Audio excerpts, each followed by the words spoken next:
Well, good morning, Wareham. It is nice to see you again. Today is Monday, June 24th, and we have a great show here for you. The news headlines, the weather report, and today in history. This morning, I have quite the treat for you because Sarah and Zora is in the building, and she's going to chat about all the youth fun programs that you should be expecting this summer. That discussion and more later on with Indiana Troop, our youth correspondent. Also this morning, take a trip to New England Marine Life Center and discover the ocean's depth and meet some of its interesting habitants. But first, I would like to take this moment to thank Not Your Average Antiques, an antique shop down Cranberry Highway in East Wareham, for donating the props that you see in the morning show. So stay tuned because the weather and the news headlines are next.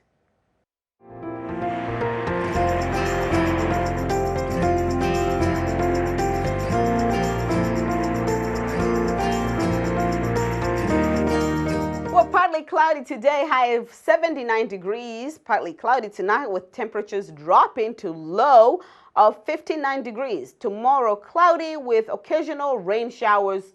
Thunders is a possibility. High of 71, rain showers in the evening, then becoming more intermittent overnight with low at 64. And now to the news. There were a few news stories over the week, and here are the news headlines.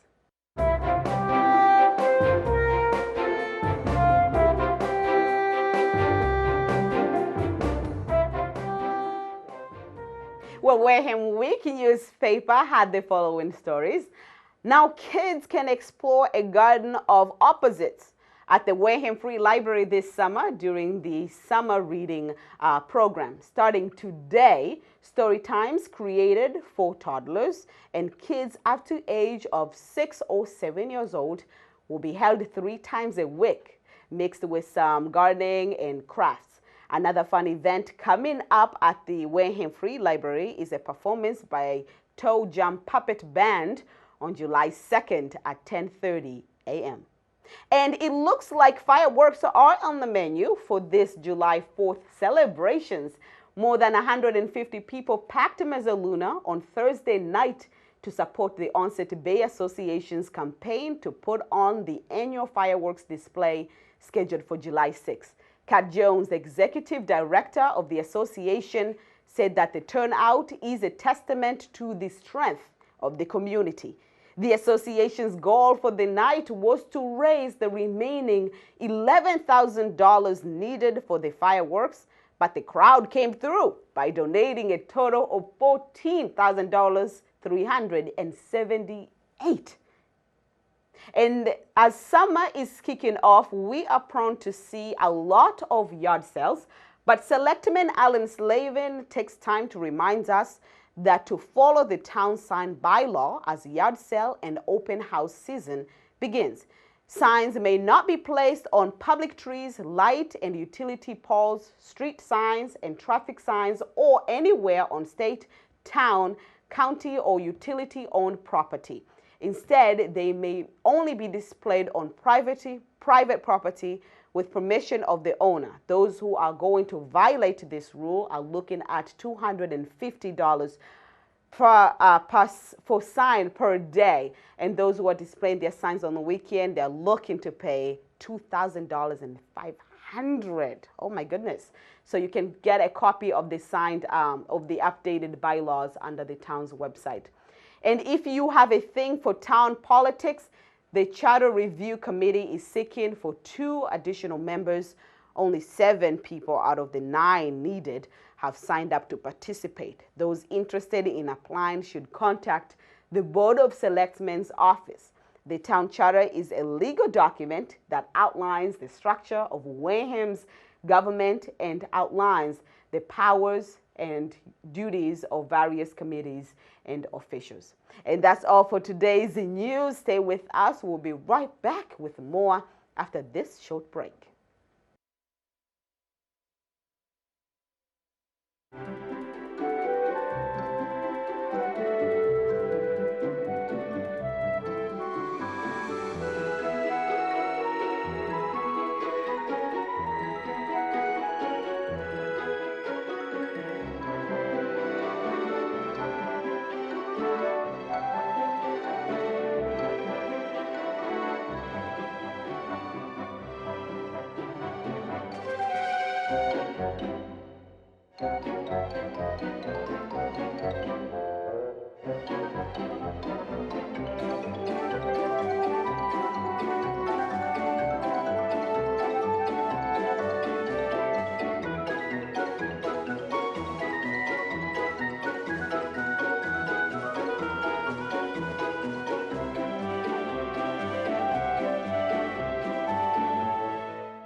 Well, the New England Marine Life Center is a 501c3 organization and a hospital working or caring for marine wildlife.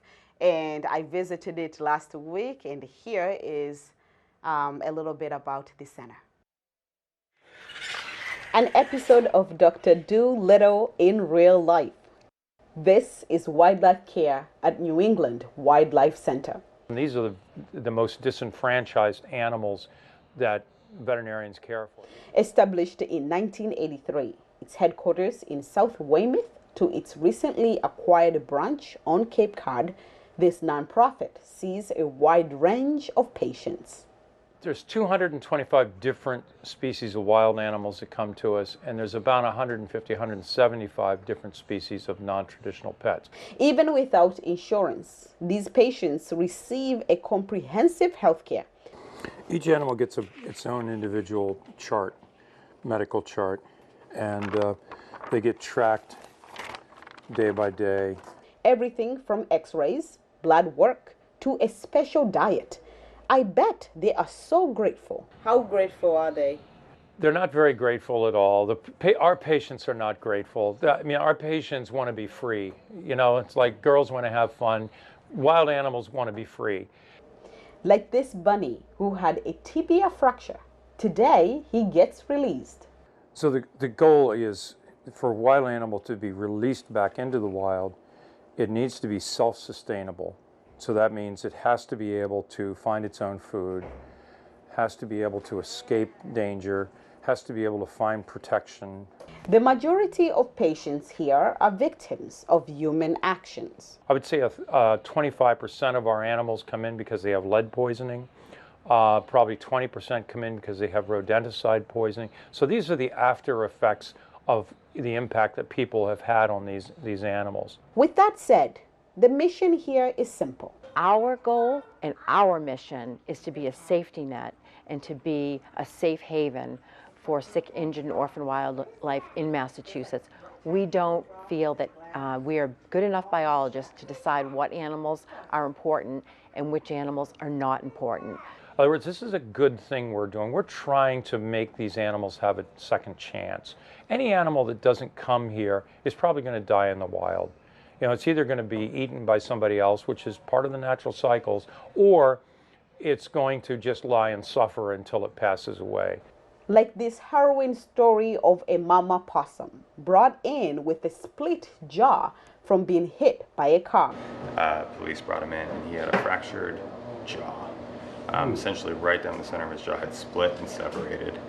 Only to find out that he was a she, carrying 9 extra patients inside her pouch. And they were so small at that point, Dr. Patel devised a way that she could actually wire the jaw shut. Now, this is not something we've ever done before with a possum, meaning that we had to really closely monitor to make sure the babies were still feeding, everyone was healthy, it wasn't overtaxing on mom. But she did really, really well. And actually the feeding tube came out a few days ago, earlier than we expected. Mom is eating on her own with this piece of wire in there, self-feeding no problem. And all 9 babies have managed to stay attached and are growing every single day. And the miracles do not stop there. Take the story of this Canadian goose. This goose was not having a successful existence with humans. You know, living around humans was not going well for this goose. Animal control had been tracking this elusive goose, a victim of a crime. It was found that he also had gunshot inside of him. He also was suffering from lead poisoning. And he actually died on the table, then was resuscitated, and then had a second operation, died on the table, was resuscitated. This was an amazing goose. And he was released back to the wild about 2 months later, which was incredible. Incredible, because survival odds are poor. Of the wild animals that we treat, 50% at best, 50% of them will make it back to the wild.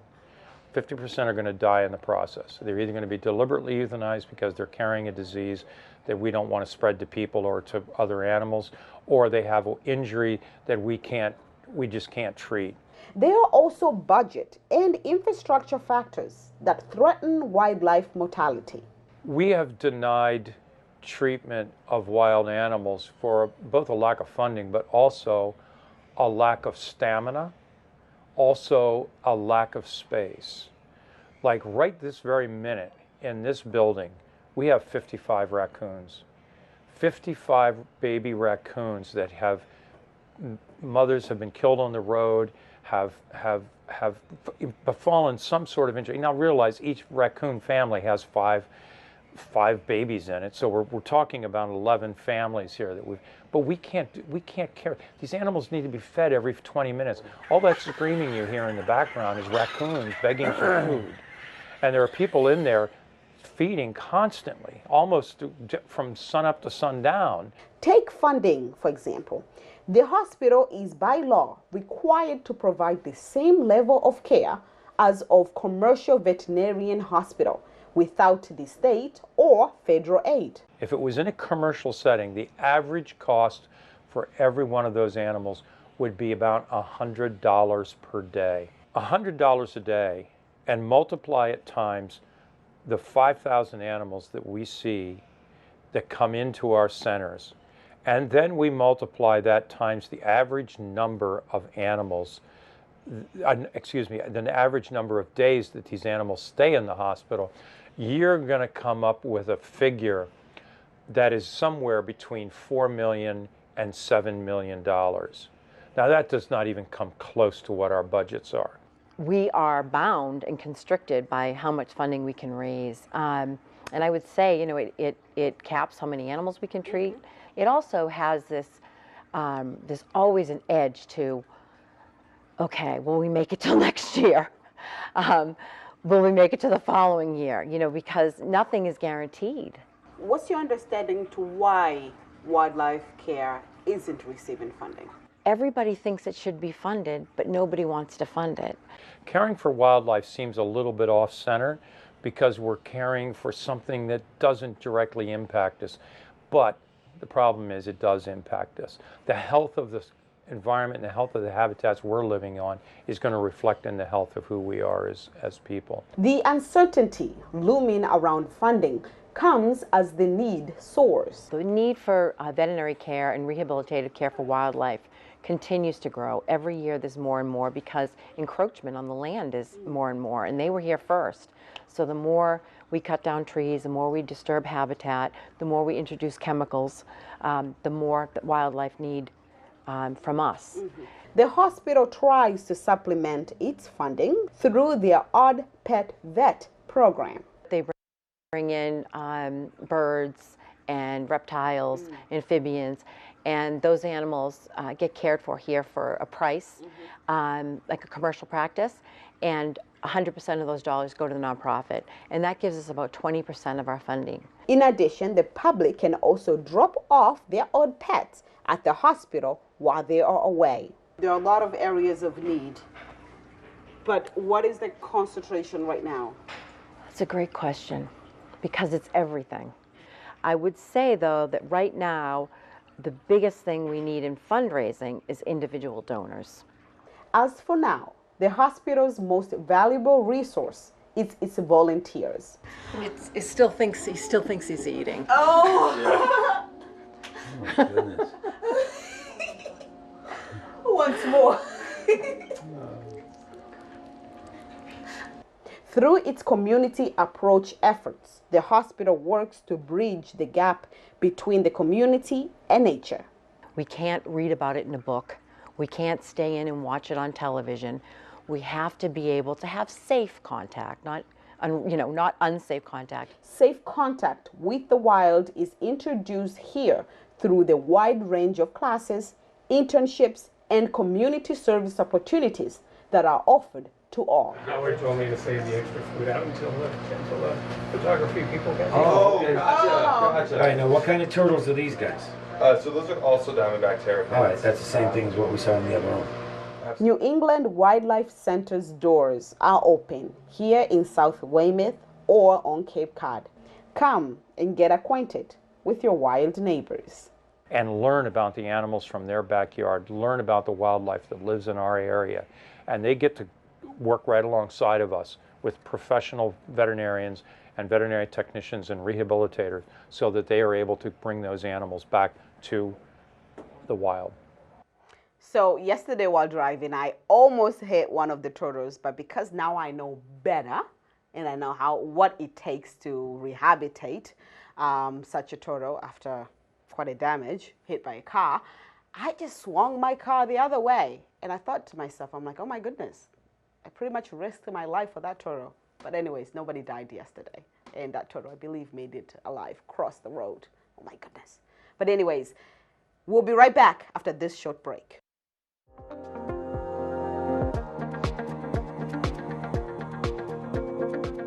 I think that in order to beat Alzheimer's, we need more team captains to rally to the cause, to reach out to their communities, and to get more people involved so that we can raise the funds to stop this disease. It's something that I care about, that affects me on a daily basis with my mom and dad. When I decided to do it, it was all in, and every person that responded, every email that I got, every note was just better and better and better. It makes you feel really special to have that kind of reaction, and it's not that hard to do.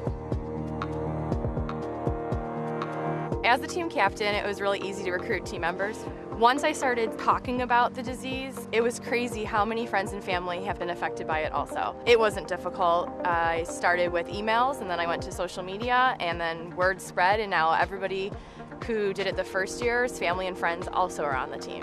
The rewards of being a team captain are growing your team and seeing all of the funds that you raise and all of the progress that you've made come walk day, and to just be able to celebrate those victories and celebrate the day with your family, teammates, as you're recognizing and honoring those who have suffered from Alzheimer's.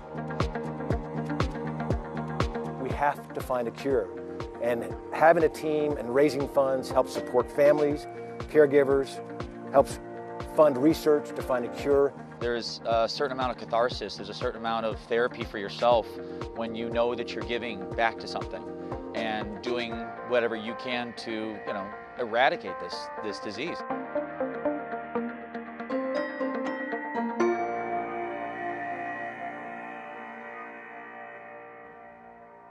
Hello and thank you for being with us this morning. We are broadcasting live from our WCTV studio in Wareham. This is Good Morning Wareham, your source for local news, weather, traffic report, and more information. And now for a moment in history, let's take a look at where we were today in history.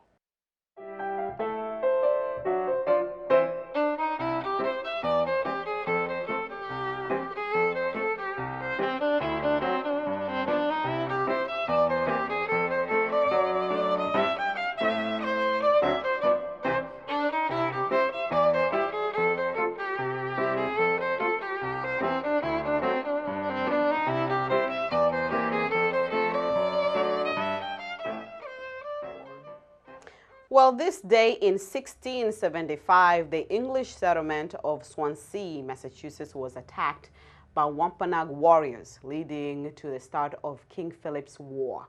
After half a century of peace between settlers of the Plymouth colony and the Native Americans, relationships began to soar as the settlements expanded. Eventually, several tribes would fight the colonies of southern New England. The war ended a year later with a native leader, King Philip, killed by a fellow Native American who fought for the English. And also today in 1948, one of the first standoffs of the Cold War happens on the USSR blocked off all roads and rails to and from West Berlin. After World War II, Germans was split into East and West, with Americans, France, and Great Britain occupying the West, while the Soviet Union occupied the East. Issues began to arise as the two sides had different opinions on how Germany should continue forward, leading to the USSR blockade. The next decades of the 20th century would be defined by the ideological battle between East and West. And also for today's birthday, we take this moment to recognize Mindy Kaling, actress known for her role in The Office and the Mindy Project. She was born in Cambridge, in Massachusetts. She turns 40 years old today. And happy birthday to everybody else celebrating their big day today. That's all for today in the history segment. To learn more cool historical facts, please go online under history.com. Stay with us. We'll be back with more.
So the New England Marine Life Center, and not the New England Wildlife Center, well, they do similar work, but this one takes care of the marine animals.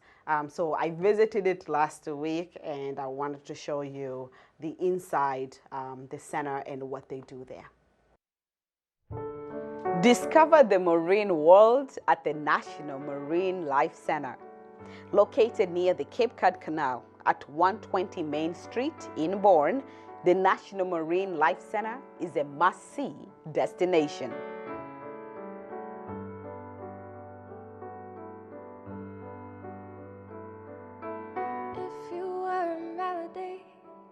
The nonprofit caters to stranded marine mammals or federally protected, and many of whom are endangered. The animals don't come with health insurance, so every single dollar that comes through here, we have to raise it ourselves through grants, through special events. Operating on a budget of an average of $450,000 and an army of dedicated volunteers. I like to tell anybody who wants to come and work with the animals and thinks it's really, really glamorous, right? Well, you got to be able to do dishes and clean the floors and stuff like that. Birthed in 1995, the hospital treats an average of 130 marine mammals per year. So this is Tonks, and she is a harp seal. And she's actually a harp seal weanling, which means she was recently weaned from her mom. She's old enough to be on her own, so she's probably about a month and a half old. But she's first of all, she's in a place where she's not supposed to be. Most harp seals are born up in Canada, and she was found in southern Maine. And she was just not, like she was being tumbled in the water. She had some malnourishment and dehydration. She's really improved now. She still doesn't know how to eat on her own. So we're tube feeding her in the morning and night, and then we're doing fish school. We're putting some fish on strings and kind of trying to get her instinct kind of to kick in. And so she's getting fish schooled a couple times a day, and she's starting to learn how to eat on her own. I'm going to tell you a little intro in here because it's really loud next door, okay. But that way I can introduce the animals to you. So our hospital next door is where we take care of seals and sea turtles, like I mentioned earlier. And these are federally protected species. All the sea turtles that we take care of are endangered. The seals aren't endangered, but they're protected under the Federal Marine Mammal Protection Act. And that's because they have been hunted for so long that without this protection, they would be in danger of becoming endangered. These are sea turtles of a species called Kemp's ridley, and it's the most endangered sea turtle in the world. And it's also the species of sea turtle that comes most often up here to Massachusetts. These sea turtles are hatched in warm climate and begin a voyage to the Gulf Stream, where they spend a couple years kind of they're protected by all the seaweed, the sargassum, and then when they get a little bit older, they start to come closer to shore and swim around more and kind of leave the Gulf Stream and more actively swim around their environment. Well, if the Gulf Stream is up north, when these turtles are old enough to kind of leave it. During the winter, as the turtles journey down south, some of them get trapped inside the arm of Cape Cod, ending up suffering from extreme hypothermia. So most of them have pneumonia, some of them have broken bones, some of them have different kinds of infections, bacterial infections and viral infections and parasitic infections and you name it. These turtles are in really, really rough shape. The treatment can span from months to years. So our veterinarian makes up the orders, and then our animal care staff will prepare the charts for our volunteers to implement. Hi. So these are two gray seal weanlings. Hagrid on the right is a male. He's about 4 months old, 4 or 5 months old, and he came in malnourished, dehydrated with a lot of parasitic infections. Maxime, Madame Olympe Maxime on the left, you'll see she's got an eye injury, but if you can also see behind her head, there's, it looks like an indentation. That's actually, she was entangled in plastic when she was first rescued. She was actually rescued in New York. There is a seal hospital in New York called Riverhead Foundation, but they were running out of space, so they transferred her here so that we could complete her rehabilitation. Depending on the patient's condition, the survival rate is anywhere between 60 to 75%. Euthanasia is actually pretty rare here. The animals are so sick when they get to us that even despite all of our efforts, some animals will pass away naturally over the course of treatment. So much can be learned from these mammals. Education and research that will bring us one step closer into understanding the largest body on Earth, the ocean. They're really telling us what's going on in the ocean. So there's so much. The science is so interesting and so important, and it really all starts with taking care of that one individual animal and those 10 individual animals and gathering all the data that we can along the way, even as we're helping to try to help the individual, getting as much information, as much data so that we can learn more about the ocean and what they're telling us. The center runs a discovery center open to the public in addition to educational programs for all ages. Every single day we've got these wonderful students from our local schools who come in and take care of the different animals. And then some of them, once they turn 18, they can come work with our bigger animals. In the meantime, the hospital is overseeing an expansion that will allow the treatment of dolphins to baby whales in the future.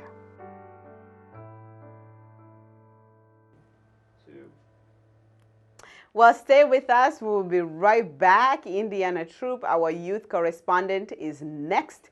But first, let's take this moment to look at our events calendar.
Welcome back, everybody, and thank you for joining us today on our second segment of Youth Talk. My name is Indiana Troop, and I'm Good Morning Wareham's youth correspondent and host of Youth Talk.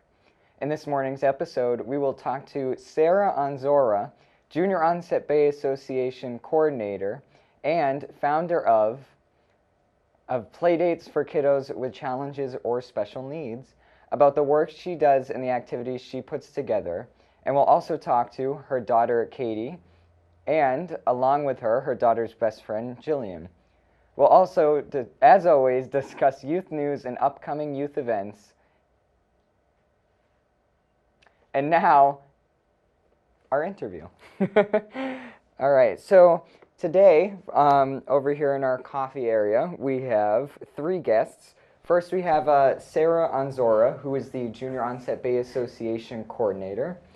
Founder of Playdates for Kiddos with Special Needs or Challenges. And she's also a former teacher, right? I am. Yeah, like I would correct you. I would just, yeah, I'm Yeah. sure. And you also are a tutor specializing in kids with 504s and IEPs? Yes, yep. I decided to use some of that knowledge that my parents paid for and put it to good use. That's awesome. And then along with her is Katie, her daughter. She's 11. And she just graduated 5th grade at South Elementary School. She'll be going to Plymouth South Middle School next year. And she's also a writer, an artist, and I heard you're a pretty good at gymnastics too. Is that? Yeah. Yeah.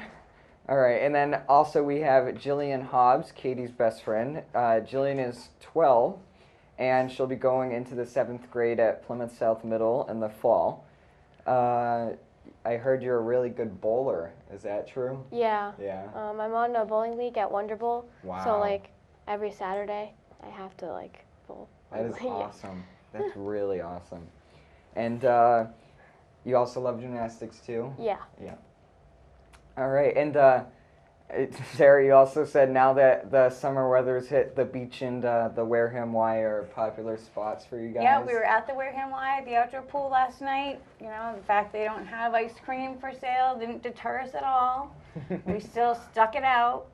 We ran from the Perry's truck though. Yeah. Yeah.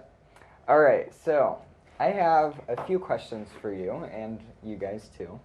I'm going to start with Sarah. So Sarah, you started a business group called Playdates for Kiddos with Special Needs. Oh, just call it the play group. The play group? Yeah, that's going to take a long time. Yeah, it's a long name, but you started the play group, and the mission is that the group is for all kids who want to get together and play with the simple understanding that some children have different abilities.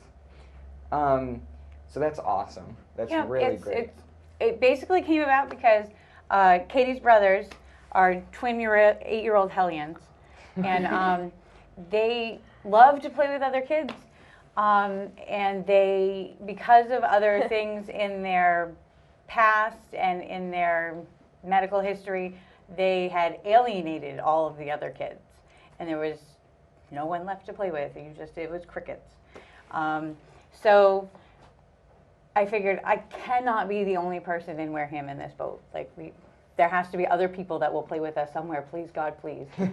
And just through talking to other moms and, at the carpool lane and the bus drop off and whatever, you get to know people. And we really, honestly, all we did was, where it says create group on Facebook, we created a group. And, if you build it, they will come. And now we have 300 and something Yeah, people. That is amazing. I was going to ask what the membership is like, but 300 Yeah, is, 315, I yeah, think. Something. That is amazing. Yeah, and it's in the winter we don't do a lot of play dates.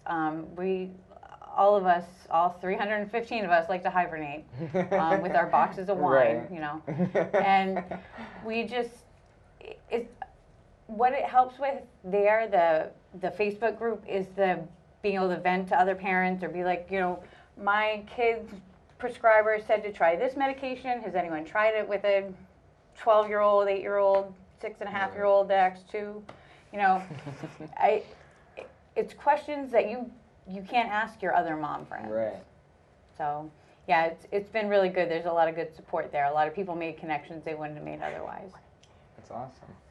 So, okay, so you have a new system for the play dates you were talking about. Wow, that sounds really important when you put it that way. Yeah, It yeah. sounds like I put a lot of thought into it. Right. That's impressive. No, so you said you used to do the monthly calendar with all the pre-scheduled play dates, but there's another way that's kind of working better? Anything we do in this group, I kind of put it out to everyone. I make a post, and I'm like, hey, what do you guys think of whatever this thing is? And instead of coming up with a calendar and having to go through every day and be like, can I be there on Thursday at 2:30? And we're just kind of winging it. You know, we get a lot bigger turnout when we say on Tuesday, I'm going to be at Born Inclusive Park on Thursday at 5, and I'm bringing a picnic. And I'll have bags of 50s waiting for anyone who wants to come. Last minute seems to work better with families with special needs because you just don't know what the world is going to throw your way. Right. So that's awesome. So let's see. So goals for the Playdates group. So you talked about some of the goals you have and some of the plans for the future. What are those goals? Like, is this a quiz? Because I don't remember having goals for a lot of things in my life. Well, I know you said you want to use social media more. Yeah, I would. I mean, we have it. Right now we do Facebook. People text me all the time. I think my phone number is on a CNN website somewhere. I'm not sure, but I can never change my number. Everyone has it, and everyone uses it, and I'm very grateful. Phone, some people call, text, email, the Facebook group, but we have like an Instagram account that just sits there and does nothing. And I'm sure if I gave it to one of these girls, they would have it all figured out, and we would know everyone, everywhere, all the time. I have it. She has. Yeah, we have a taker. Yeah. She's like, Yeah. I'll take it. I'll take over the Instagram Yeah. account. They're not allowed to have Instagram Well, because I they just- are yeah. 11 and 12. Yeah. So, yeah, we would like to use other avenues of social media. We'd like to be able to get to people that we hadn't thought of. Like, you can never picture all the different kind of needs that there are, but like which are more prevalent in our community as opposed to other communities. So, yeah, things like that. And then, so along with the goals and plans, you also talked about some of the concerns you have going forward with the group, which were like some of the closing of the area playgrounds and that sort of thing. Yeah, we are bummed about there's Carver's talking about closing their Yes, community and I know playground. I definitely want to talk about that coming up. Is that a nice way of telling me to shut up about it? No, but I do, all those playgrounds, there's a few playgrounds that you were talking about that have closed and I know, or it's like when being celebrities rebuilt. die, bad things come in threes. All of a sudden, I started seeing like piles of rubble. What happened? Yeah. Bumps Pond Playground, the Queen Sewell Yes, Patrick's yeah. place. We went over, we're like, hey, let's go check it out on the way home. What happened? Yeah. Is there a sinkhole? It was a perfect playground the last time we left it. I'm like, I know we didn't do this.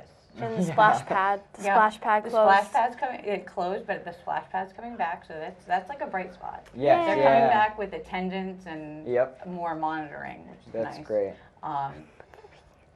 There's Shangri-La is building a playground. They're working really hard on that. There was one more that I thought of that had closed. Do you girls remember? There's like a lot, so. That have closed? Playgrounds around us that have No, closed? a lot of playgrounds. Like a lot. Yes, there are a lot like- of playgrounds because we are at one all the time. I don't know if I'm living under a rock, but the other girls, one that, the girls and help me out a lot with the boys. Yeah. And we drag them with us everywhere we go. Especially and so me. we drag Jillian's part of our family. And I'm going to file my taxes with her next year. And it just, we're always at. We've had a new playground not too far away in Plymouth. Even though we technically live in Plymouth, we live in the part of Plymouth that Plymouth forgot. You know, the part that we really should just accede to Wareham and get all the good stuff. Right. But there's a good one in Plymouth. I forget, there was one more that had closed, but I'll think of it later during a totally separate segment. Well, and I know we're going to go to break in a little bit, but after that I want to talk about your work with the JOBA and just some of the more stuff that you talked about in your email. But before that, so you, as you said, you don't live in Wareham, you live in Plymouth, but you do... Don't tell people. But like we're going to talk about in the Playdates group and the JOBA, why do you... Why do we like Wareham? Why do you do it all for us? You guys aren't uppity Plymouth people. Did I just say that on the air? Like, Wareham has always been our town. Like, it's nice, everyone's friendly. I leave my wallet constantly in the cart at Walmart, and it always comes back to me with at least the same amount of cash, never more, but you know, you can't ask for much. But I like honest and caring and hardworking people, and and Plymouth is far away. I grew up in Rhode Island. I don't go more than 5 minutes from the house. But we just love everything in Wareham. I mean, we just, it's Wareham we're born. And the part of born that's not over the bridge, because I did that once. It was a cold day.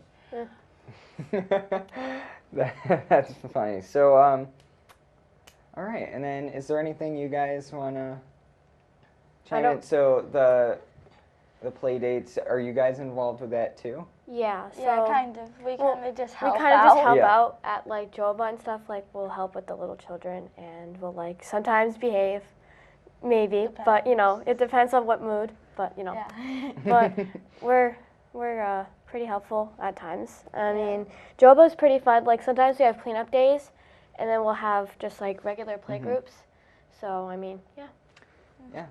So we're going to talk about that more later, but before we do that, we are going to go to break. So we'll be right back after this short break.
Welcome back, everyone. And we are back with Sarah, Katie, and Jillian. And we're going to talk about the JOBA, the Junior Onset Bay Association. So what is the JOBA? So I was approached by Kat Jones a couple years ago when I happened to be in her office, and she's got all these like sign-up forms for things because she's super organized. And she's got things like sign up, just put your name down. Just write it. It doesn't mean anything. It's not a binding document. Silly me did that, and now I'm hooked. Like we come from a family that does a lot in like community service. We like to be involved because we like to know what's going on. I mean, and we like to see where we can help people best in the community. And so I, unbeknownst to myself, just signed my name on the dotted line with Kat, and then didn't think anything of it. And then my phone started to ring, and it was like, so when we get this, I really want to get this up and running, and here are some ideas, but I don't have time. So, and now it's membership goes up and down. Like at the meetings, sometimes we'll have 2 kids because I've left one with the dog, and sometimes we'll have 15 kids. You never know who's going to show up, and I don't ask people to tell me in advance because I don't want to tell people in advance. The kids that come to JOBA are amazing. They have such great ideas. They are like powerhouses of like litter picking up, and they want to do like, it's not just like the clean things, like let's go help old ladies cross the road. They're like, they were on Martin Luther King Jr. Day of Service. They're out there hauling planks of like driftwood and stuff off the beach and seeing who has the grossest piece of trash. I mean, they're very creative. They're really committed to what they're doing. You know, they want to help the community, and I think it's great to see that in kids that you don't have to like eke it out of and make them do it. They Right. come willingly. You know, except mine, I pay mine.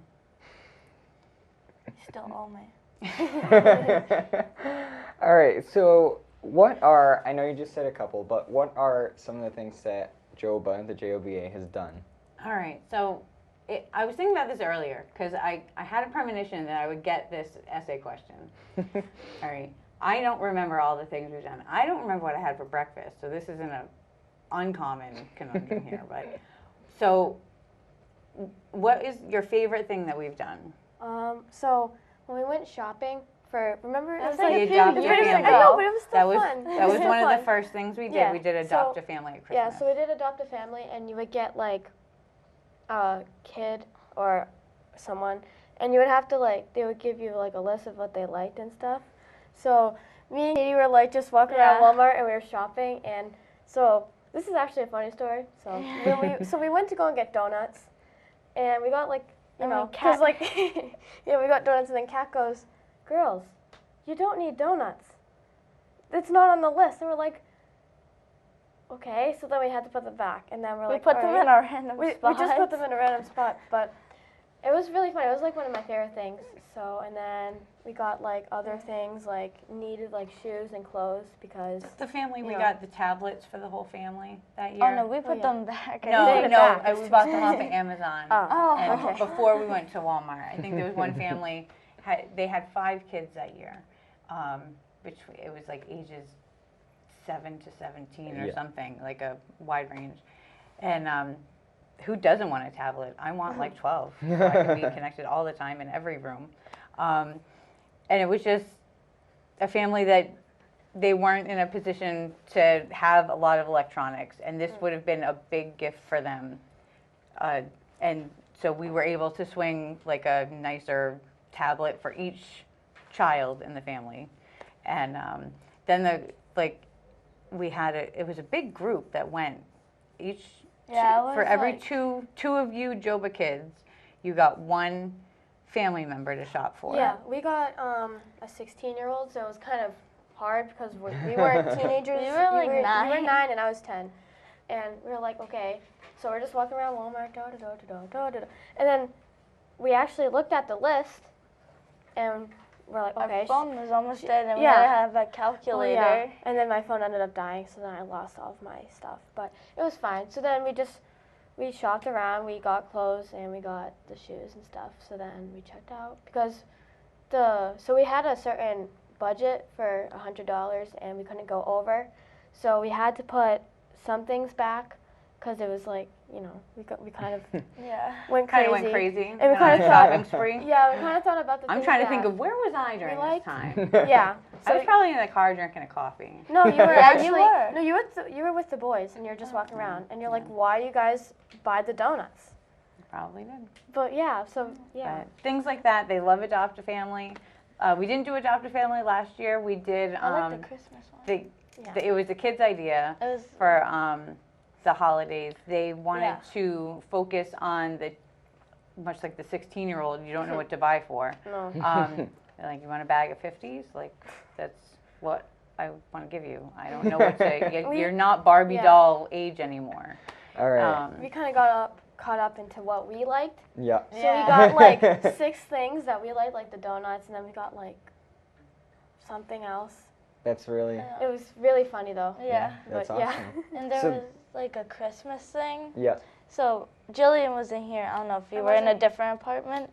So I had like the Santa. So I passed out hot chocolate and. Oh, Christmas I in the remember park. that. Yeah, I was and there. Did Christmas in the luncheons. park. I was there. Yeah. Yep. Where Remember. Santa was at the firehouse. Katie, we decked her out like an elf. It was And me, nice. I was there too. I love those It was pictures. so fun. But she served hot chocolate to the kids that saw Santa or the kids that ran from Santa. And we do things like that. Some of our Joba kids ran the cookie decorating station at one of the other businesses that opened their doors to the OBA to do that. You guys really do a lot. We try to. I mean, but you say that, and the next thing in my head is that it's summertime. Joba's closed right now. Yeah. I have tried over the past few years because there's so much. The OBA does so much in the summer. We have the Wednesday concerts, and there's tons of things to do, and there's no shortage of volunteer opportunities. Yeah. Can you find a Joba kid from like the end of May to the beginning of September? I don't know where they go, but they're not with me. All right. I have to. Sorry to cut you off, but I do have to try to get some of our youth news in real quick. Go ahead. So thank you guys for joining us, and if you have any questions, as Sarah said, she's totally reachable. I mean, her number can be found almost anywhere. Both the groups for the Junior Onset Bay Association and the Playdates group can be found on Facebook. So thank you for joining us today. Thank you. And let's try to get some youth news in real quick. The Summer of Love concert series will start this Wednesday from 6:30 to 9. It's completely free. The Black Vines, a multi-genre dance band, will be playing. The 8th grade DC trip has been approved for next year. It's time for the class of 2024 to get ready for a packed 4 days next April. Still looking for summer camp options. Stay tuned throughout the summer to find out more on area camps on Youth Talk. The Wareham Gatemen will have a game tomorrow and Tuesday at Spillane Field. The games will be against the Katuitt Kettlers and the Hyannis Harbor Hawks at 6:45 p.m. This Saturday is also the annual poker run from 9 a.m. to 12 p.m. Kayak around beautiful Onset Bay and pick up your poker hand at various stops in the bay. A pizza party on the beach is to follow, $25 per person. And the Wareham Onset 4th of July fireworks are July 6th at Onset Beach at 9 p.m. There will be vendors selling all kinds of things as well as lots of food. I hope to see you there. Well, the dreaded moment has come. Indiana is going on vacation. Queen will be back with the coffee segment for the next week or so until I'm back from Florida. I will miss you all, and hopefully I'll see you next Friday, July 5th, before all of the fun July 6th festivities. If you'd like to be on Youth Talk, we'd love to have you. We're always looking for guests holding a kid-friendly event or willing to talk about kids in our community. Send me an email at indianatbiz@gmail.com. We'll see you next time. I'm Indiana Troop, Good Morning Wareham's youth correspondent. This has been a segment of Youth Talk and another episode of Good Morning Wareham. If you've missed us this morning, don't worry, the show will be rebroadcasted at 6 p.m. tonight and also posted on our YouTube channel, Wareham TV. We hope you'll tune in Wednesday for more news, weather, traffic, guests, and more. Good morning, Wareham, and we'll see you next time. Bye.